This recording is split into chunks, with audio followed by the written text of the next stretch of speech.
Di tahun 2024 ini, pemerintah baru saja bilang hanya mengirim ke Sumatera, Kalimantan, dan Sulawesi. Tapi Papua, saya yakin akan segera dengan cara yang berbeda. Tetapi tentu orang akan masuk, karena apa? Daerah otonomi baru, provinsi sudah 6, walaupun penduduknya sedikit, sehingga pemerintah pasti akan mengirimkan transmigran ke tanah Papua.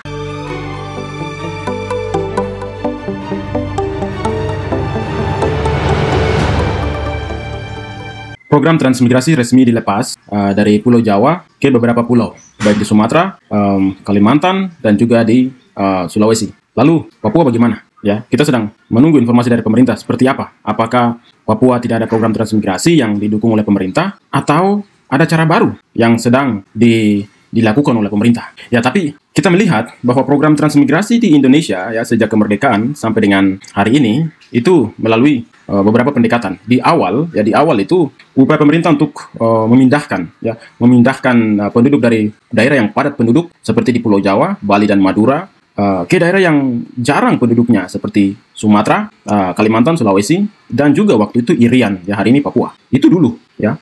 Lalu program ini memiliki kelebihan dan kekurangan yang signifikan dalam pelaksanaannya. Nah, untuk beberapa daerah di luar Papua, sebagian besar masyarakat barangkali mereka melihat dari sisi positif dan menyambut baik adanya transmigrasi, dan mereka tidak begitu banyak penolakan. Tapi untuk Papua ini berbeda, sehingga pemerintah ini saya perhatikan sedang menunggu dan juga sedang mencari cara yang tepat untuk mengirim transmigran ke tanah Papua. Tapi kali ini kita mau membahas tentang kelebihan, ya. Kenapa masyarakat itu menolak tetapi pemerintah tetap mau kirim? Berarti ada kelebihannya, ya. Dan masyarakat melihat dari sisi kekurangannya. Berarti ada dua opsi, ya. Bagi pemerintah hal ini positif. Bagi penduduk setempat, khususnya di wilayah Papua, sebagian ya mayoritas masyarakat atau sebagian masyarakat itu menolak dengan alasan mereka. Saya mau menjelaskan tentang kelebihan dan juga kekurangan dari program transmigrasi secara umum, tetapi kemudian kita lihat tentang Papua, ya. Jadi program transmigrasi itu kelebihan pertama adalah mengurangi kepadatan penduduk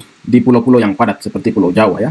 Program ini berhasil memindahkan sebagian penduduk dari wilayah yang padat ke wilayah yang lebih kurang penghuninya, sehingga membantu mengurangi tekanan pada sumber daya di daerah asal, ya. Lalu nomor 2 adalah meningkatkan produktivitas lahan di daerah tujuan. Penduduk yang dipindahkan sering diberi lahan untuk digarap, sehingga wilayah yang sebelumnya kurang produktif menjadi area pertanian atau perkebunan yang berkembang. Biasanya kalau ada program transmigrasi masuk, penempatan penduduk, ya, misalnya di hutan, nanti pemerintah akan bangun jalan, akses jalan, bangun sekolah, bangun apalagi fasilitas kesehatan dan beberapa fasilitas lainnya, ya, sehingga meningkatkan produktivitas, baik lahan yang sebelumnya lahan tidur, hutan, kemudian dibuka untuk kegiatan pertanian atau perkebunan. Nomor 3 adalah pemerataan pembangunan, ya. Jadi transmigrasi bagi pemerintah adalah pemerataan pembangunan, dan hal ini membantu mengurangi ketimpangan pembangunan antara wilayah dengan membuka akses infrastruktur, fasilitas kesehatan dan pendidikan di daerah tujuan transmigrasi. Itu banyak terjadi. Dulu di Merauke itu seperti itu, dan hari ini di daerah Tanah Miring, daerah Kuri, daerah-daerah Semangga itu akses jalan, akses pendidikan, akses kesehatan, fasilitas kesehatan, ya, itu dibuka, ya, walaupun penuh tantangan. Lalu nomor 4 adalah mendukung ketahanan pangan. Tentu kita tahu bahwa pemerintah biasanya punya program ketahanan pangan, kemudian mereka akan mengirim atau membawa karyawan ataupun pekerja ke daerah yang sedang dituju. Dengan membuka lahan baru untuk pertanian, transmigrasi dapat berkontribusi pada peningkatan produksi pangan nasional, ya. Ini yang kita lihat hari ini menjadi perdebatan di Kabupaten Merauke. Pemerintah ingin buka 3 juta hektar lahan itu, ya. Lalu nomor 5 adalah meningkatkan kehidupan ekonomi peserta. Ya, peserta transmigran diberi peluang untuk memiliki lahan, ya. Tahun ini tuh dijanjikan 2 hektar per orang, dapat rumah, dapat beberapa bantuan hidup selama 1 tahun sampai dia mampu, ya. Jadi 1 tahun itu dianggap sebagai waktu yang diberikan oleh pemerintah untuk para transmigran ini harus mandiri, supaya tidak boleh bergantung terus kepada pemerintah, karena itu akan menimbulkan kecemburuan sosial juga. Kenapa mereka diperhatikan terus sementara yang lain tidak, ya. Jadi dapat meningkatkan taraf hidup mereka, terutama bagi yang berasal dari keluarga miskin di daerah asal. Ya, rata-rata orang yang tidak punya pekerjaan, kuli bangunan, pekerja serabutan, itu yang biasanya dikirim karena mereka mau. Logikanya kan kalau seseorang itu sudah dapat pekerjaan bagus, gaji bagus, skillnya bagus, diterima, punya pekerjaan tetap, mana mungkin dia mau lepas dan mau dikirim menjadi transmigran, itu kan tidak. Jadi memang benar bahwa rata-rata masyarakat yang dikirim itu adalah masyarakat yang pekerja lepas, masyarakat yang kuli, masyarakat yang buruh bangunan, yang belum punya pekerjaan yang tetap dan tidak memiliki kondisi ekonomi yang stabil, ya. Nomor 6 adalah integrasi dan keragaman budaya. Ya, pemerintah Indonesia ini kan berusaha untuk mempertemukan berbagai suku bangsa, ya, sehingga dapat mempererat persatuan dalam keberagaman budaya. Ya, ini tantangannya berat di sini, tapi pemerintah terus mendorong untuk integrasi dan keragaman budaya, ya. Untuk tanah Papua ini kita bisa bisa lihat banyak di mana banyak transmigran juga dikirim, tetapi mengalami tantangan terbesar karena masyarakat yang punya budaya setempat ini beda jauh, budaya kita beda, ya, tidak sama, sehingga hanya sedikit orang yang bisa menyesuaikan. Selebihnya nanti akan ada gap, ya, selalu ada gap. Oke, itu beberapa kelebihan yang dapat kita lihat, ya.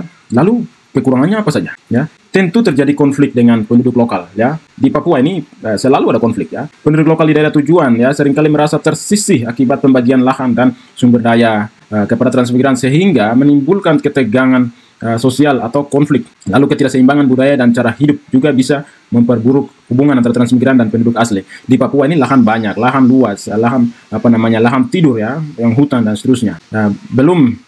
Ya, kita hanya bangga dengan punya lahan yang luas, tapi belum bisa menjadikan lahan itu sebagai misalnya daerah pertanian.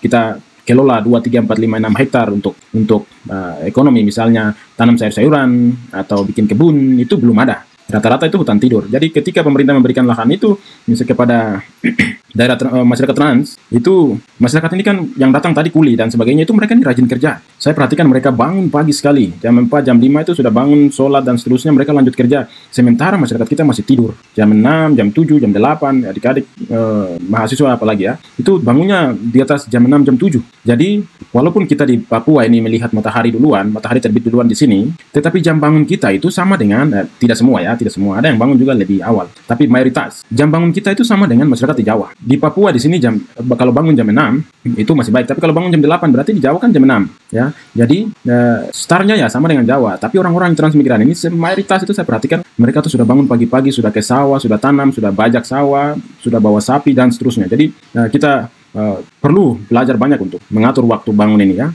Lalu nomor 2 adalah kerusakan lingkungan. Ini yang selalu teman-teman aktivis, teman-teman dari pemerhati lingkungan selalu mengatakan bahwa pembukaan lahan itu sering dilakukan tanpa pertimbangan dampak lingkungan, ya. Ya, pemerintah tentu akan mengatakan ya kita sudah mempertimbangkan, tetapi di mata aktivis dan beberapa teman-teman pemerhati lingkungan itu lebih banyak terjadi kerusakan lingkungan, ya. Nanti kemudian mengarah pada ujungnya adalah ekosida, ya, sehingga menyebabkan deforestasi, hilangnya keanekaragaman hayati dan kerusakan ekosistem, ya, itu terjadi. Sehingga ini pun pemerintah perlu melihat solusi yang tepat supaya bisa mempertemukan teman-teman yang menolak dari sisi pemerhati lingkungan itu harus mencari solusi yang tepat itu apa. Apakah hutan itu tidak kelola dan selamanya dibiarkan begitu menjadi hutan, atau ada jalan tengah yang perlu dipertimbangkan, sehingga di sisi lain hutan itu dialih fungsikan menjadi lahan, tetapi juga ada reboisasi dan juga mungkin ada solusi lain yang perlu dipertimbangkan, ya. Lalu kurangnya infrastruktur awal, ya, tentu daerah baru, ya, itu pasti jalan,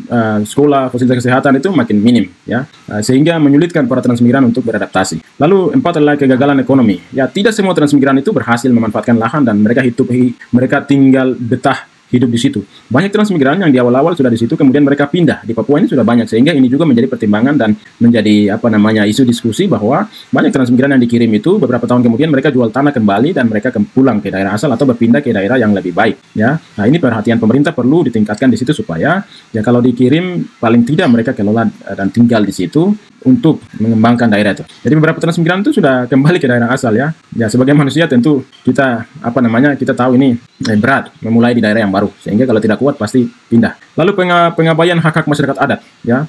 Dalam beberapa kasus terutama di tanah Papua itu banyak tanah-tanah itu diambil oleh pemerintah tidak sesuai atau mungkin tidak sesuai kesepakatan dengan masyarakat setempat, sehingga merugikan hak-hak masyarakat adat karena lahan mereka diambil tanpa konsultasi yang memadai, ya, Biasanya pemerintah itu melibatkan hanya tokoh tertentu, misalnya tokoh agama dalam kasus di Merauke, ya, lalu tokoh pemerintah atau tokoh-tokoh masyarakat yang dituahkan, yang dipercaya, sementara masyarakat tidak dilibatkan. Sehingga toko bilang yes, masyarakat bilang no. Nah, ini kan jadi masalah lagi. Lalu yang keenam adalah ketergantungan pada bantuan pemerintah. Kalau terlalu banyak pemerintah yang mendukung terus, itu masyarakat trans ini akan bergantung pada pemerintah, sehingga akan menimbulkan atau selalu menimbulkan kecemburuan dari masyarakat lokal bahwa mereka ini diperhatikan sementara kami tidak. Nah, ini kan konflik, ya. Lalu ketimpangan sosial dan ekonomi.